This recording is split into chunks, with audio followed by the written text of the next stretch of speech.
हाँ जी दोस्तों, अज तुहाडे सामने लेके आए हैं एक वधिया क्वालिटी का स्पॉटलैस नुगरा घोड़ा फॉर स्टड सर्विस। ये बाई गगने कोले पिंड हुसनर नेड़े गिद्दड़बाहा जिला श्री मुक्तसर साहब विखे बिल्कुल तैयार हैगा। बाकी जानकारी आपां बाई तो लैने आ। ਇਹ ਬਾਈ ਜੀ ਹਬੋਰਲੈਂਡ ਦਾ ਘੋੜਾ ਜੀ, ਬਾਦਲ ਘੋੜੇ ਦਾ ਬੱਚਾ ਜੀ। ਬਾਦਲ ਘੋੜਾ ਸੀਗਾ ਰਮਾਣਾ ਜੀਤ ਸਿੰਘ ਵਾਲੇ ਚੈਂਪੀਅਨ ਘੋੜਾ ਸੀਗਾ ਜੀ, ਸਪੌਟਲੈਸ ਘੋੜਾ ਜੀ। ਬਾਦਲ ਘੋੜਾ ਵੱਢ ਖਾਣਾ ਵੱਜਦਾ ਸੀਗਾ ਜੀ। ਮਾਂ ਵੀ ਨੁਕਰੀਆ, ਮਾਂ ਆਨੋ ਹੈ ਜੀ। ਤੇ ਸਪੌਟਲੈਸ ਘੋੜਾ ਜੀ। ਇਹਦੇ ਬੱਚਿਆਂ ਦਾ ਆਪਾਂ ਰਿਜ਼ਲਟ ਦਾ ਪ੍ਰੂਫ ਵੀ ਲਾਇਆ ਹੋਇਆ ਮਗਰਲੀ ਵੀਡੀਓ 'ਚ।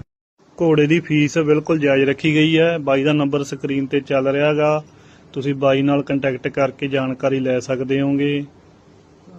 ਧੰਨਵਾਦ ਜੀ। ਬਾਕੀ ਆ ਤੁਸੀਂ ਰਿਜ਼ਲਟ ਤੁਹਾਡੇ ਸਾਹਮਣੇ ਆ, ਚੈੱਕ ਕਰਿਓ ਤੇ ਬਾਈ ਨੂੰ ਫੋਨ ਕਰਿਓ।